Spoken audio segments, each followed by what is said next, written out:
Good morning my dear student. Corona से बचना है तो आपको घर में सुरक्षित रहना पड़ेगा, इसीलिए हम लोग आपके घर में रहते हुए पढ़ाई करवाने के लिए ऑनलाइन क्लासेस शुरू कर रहे हैं। लेकिन उसके पहले आपसे एक अनुरोध है, मेरा निवेदन है कि आप घर में ही रहें और वहां से जितना प्रकार क्या आप पढ़ाई कर सकते हैं करें। हम लोगों का हमेशा आपके साथ सपोर्ट रहेगा। आज रीजनिंग का अगला टॉपिक है। इसके भूतपूर्व क्लास में आप हमसे कैलेंडर पढ़ चुके हैं, कोडिंग पढ़ चुके हैं, पासा पढ़ चुके हैं। बहुत इंपॉर्टेंट टॉपिक हमने आपको पढ़ाया। अब देखते हैं कि आज अपना जो अगला टॉपिक होगा वो होगा क्रम व्यवस्था। क्रम व्यवस्था ये बहुत ही इंपॉर्टेंट टॉपिक है, आपको बता रहे परीक्षा की दृष्टि से।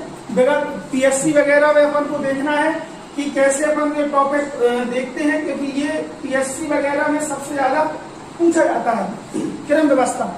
इसमें क्रम व्यवस्था में आपका रेखीय क्रम व्यवस्था भी आएगा और वृत्तीय क्रम व्यवस्था भी आएगा, जो कि बहुत इंपॉर्टेंट है परीक्षा की दृष्टि से। तो अपन देखते हैं सबसे पहले जो इंपॉर्टेंट आपका टॉपिक है क्रम व्यवस्था। इसमें सबसे पहले अपन को देखना पड़ेगा कि ऐसे अधिकतर आपने क्वेश्चन देखा होगा कि किसी एक पंक्ति में रमेश का क्रम ऊपर से 18 है, सुरेश का नीचे 19 है, तो उन दोनों उस पंक्ति में कुल कितने विद्यार्थियों की संख्या होगी या कुल विद्यार्थियों की संख्या क्या होगी, या स्थान परिवर्तन करेंगे तो क्या होगा। इस टाइप के आपको क्वेश्चन मिलेंगे। तो हम उसके लिए देखते हैं, आपको दो सूत्रों का इस्तेमाल करते हैं जो आपको करना है। पहला सूत्र है m + n - 1। देखिएगा m + n - 1 ये सूत्र जब लगेगा जब हमें कुल विद्यार्थियों की संख्या ज्ञात करना हो। किसकी संख्या ज्ञात करना हो? कुल विद्यार्थियों की संख्या ज्ञात करनी हो। और दूसरा सूत्र इसी में लगेगा m - n + 1। ये जब लगेगा जब केवल एक व्यक्ति की हमें संख्या ज्ञात करनी हो, केवल एक व्यक्ति की हमें क्या करनी हो? संख्या ज्ञात करनी हो। तो हम कह सकते हैं कि m + n - 1 कुल विद्यार्थियों की संख्या के लिए लगेगा, m - n + 1 केवल एक व्यक्ति की संख्या ज्ञात करने के लिए सूत्र लगेगा। फॉर एग्जाम्पल जैसे हम क्वेश्चन देख रहे हैं, आप खुद सुनिएगा कि किसी एक पंक्ति में रमेश का क्रम ऊपर से 18 है। देखिए रमेश का क्रम ऊपर से 18 है और सुरेश का क्रम नीचे से 22 है, और सुरेश का क्रम नीचे से 22 है। और दोनों आपस में स्थान परिवर्तन कर लेते हैं, दोनों आपस में स्थान परिवर्तन कर लेते हैं और रमेश का नया क्रम 25 हो जाता है। ये नया क्रम, ये जो क्वेश्चन है भाई, ये एमपीपीएससी में लगातार पूछा जा चुका है और दो क्वेश्चन आते हैं और एमपीपीएससी में एक क्वेश्चन 2 नंबर का होता है। तो कुछ नहीं करना, आपको देखना है रमेश और सुरेश दो व्यक्ति हैं। इसको साफ कर लीजिएगा थोड़ी सा।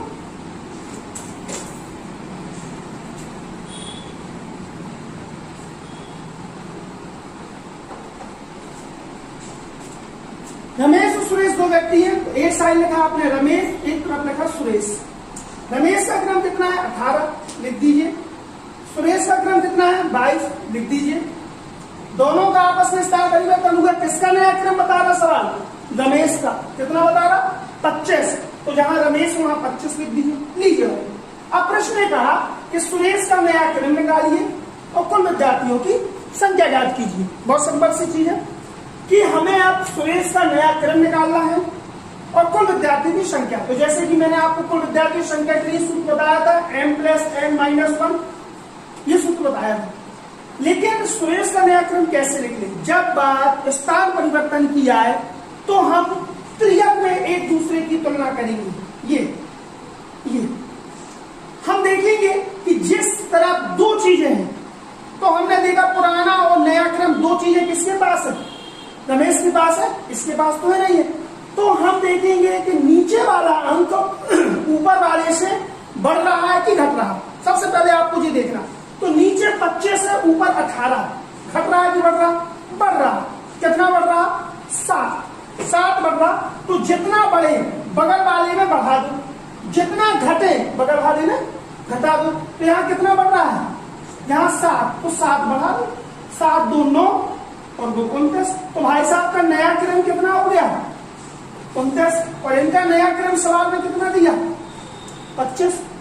क्वेश्चन हमारा क्लियर हो गया कि सर सुरेश का नया क्रम कितना हुआ? 29। लेकिन इसी में एक क्वेश्चन और, कुल विद्यार्थियों की संख्या कितनी है।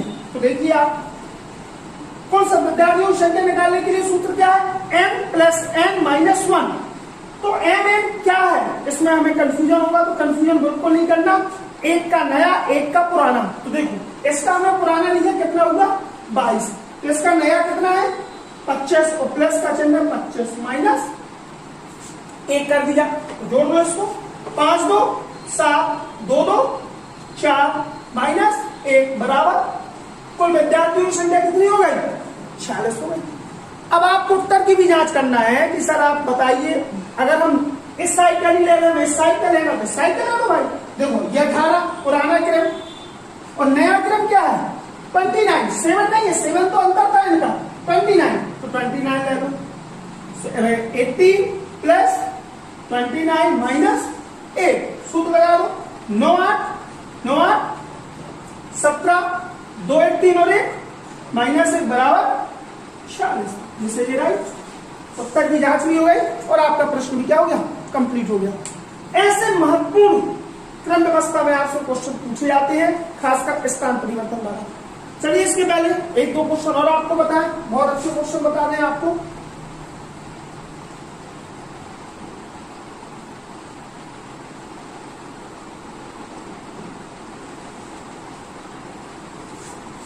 अभी हमने आपको बताया था, दो सूत्र बताए थे। पहला सूत्र था m प्लस n माइनस 1 और दूसरा था m माइनस n प्लस 1। ये था कुल विद्यार्थियों की संख्या और ये था केवल एक विद्यार्थी की संख्या।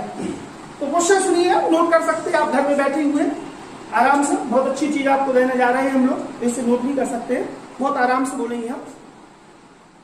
किसी एक पंक्ति में अपन ने इसके पहले तक की वीडियो में यहां तक पढ़ा था, इसके आगे अपन फिर से चलते हैं कि m प्लस n माइनस 1 जब लगेगा जब कुल व्यक्तियों की संख्या पूछी जाए, m माइनस n प्लस 1 जब लगेगा जब केवल एक व्यक्ति की संख्या पूछी जाए। कल का क्वेश्चन देखिए, किसी एक पंक्ति में पूजा का क्रम ऊपर से 61 है। चलिए, पूजा का ऊपर से क्रम कितना है 61 और पूजा का क्रम नीचे से 48 है और नीचे से कितना है 48। उन्होंने कहा कि कुल विद्यार्थियों की संख्या कितनी होगी। अब देखिए, पूजा का क्रम ऊपर से 61 बता दिया, नीचे से 48, तो उसमें पूछा कुल विद्यार्थियों की संख्या क्या होगी। तो कुल विद्यार्थियों की संख्या निकालने के लिए बेटा सूत्र क्या है m प्लस n माइनस 1। तो देखो दोनों को जोड़ दो, 61 प्लस 48 माइनस 1। तो देखो 8 1 9 6 4 10 माइनस 1 बराबर कितना आएगा 108। ये हो गया कुल विद्यार्थियों की संख्या। 8 1 9 6 4 10 माइनस 1 108। राइट आंसर 108 के उस पंक्ति में कुल विद्यार्थियों की संख्या 108 है। एक चीज देखिए, अगर उसमें कहता कि अब इसी में दूसरा टाइप का क्वेश्चन बन सकता है, दूसरा टाइप का क्वेश्चन कैसे बन सकता है वो देखिए। उन्होंने कहा कि किसी एक पंक्ति में रमेश का क्रम ऊपर से 61 है और कुल विद्यार्थियों की संख्या है, और कुल विद्यार्थियों की संख्या 82 है, तो रमेश का क्रम नीचे से क्या होगा। अब देखिए, एक साइड का पूछा, कुल विद्यार्थियों की संख्या तो नहीं पूछी, तो जब एक साइड का पूछे तो सूत्र क्या रहेगा m माइनस n प्लस 1, मतलब सबसे बड़ी को छोटी को घटा देना है। ठीक है, तो सबसे बड़ी संख्या क्या 82, तो अपन ने लिखा 82 माइनस 61 प्लस 1, ये लिखा। अब 2 में 1 गए, 1 8 में 6 गए, 2 प्लस 1 बराबर 22। तो नीचे से इनका क्रम कितना होगा, नीचे से इनका क्रम हो जाएगा 22। अब देखिए, रमेश का क्रम ऊपर से 61 है और नीचे से कितना है 22। अब आप जो सर हमें देखना है विद्यार्थी संख्या कितनी है, तो इन दोनों को ले लो। इन दोनों को कैसे लोगे, 61 प्लस 22 माइनस 1, 2 1 3 6 2 8 माइनस 1 बराबर 82। उत्तर की जांच भी हो गई और सवाल आपका क्या हो गया, सॉल्व भी हो गया। आपको एक चीज बहुत अच्छे तरीके से बता दूं कि व्यापम और पीएससी के नजरिए से ये चैप्टर बहुत ही इंपॉर्टेंट है। चलिए क्वेश्चन और फिर सफल का होता है, आप लोग बताएंगे सबसे पहले आंसर किसका आता है।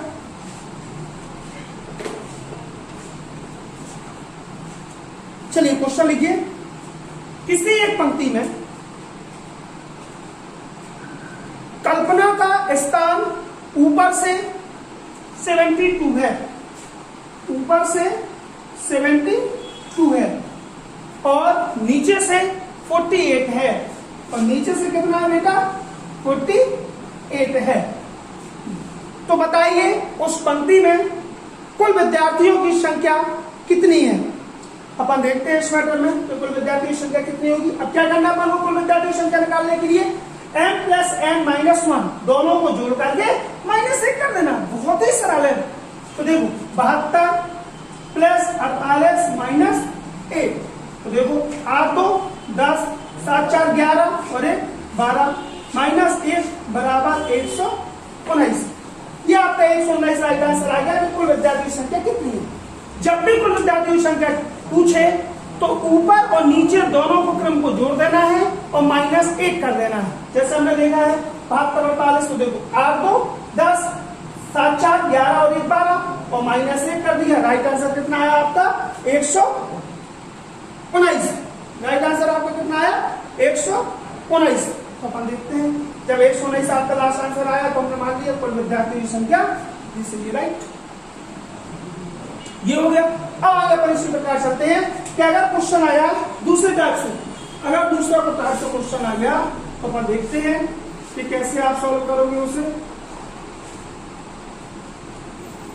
किसी एक पंक्ति में कुल विद्यार्थियों की संख्या 85 है, ये कुल विद्यार्थी है भाई, और रमेश का क्रम ऊपर से 50 है।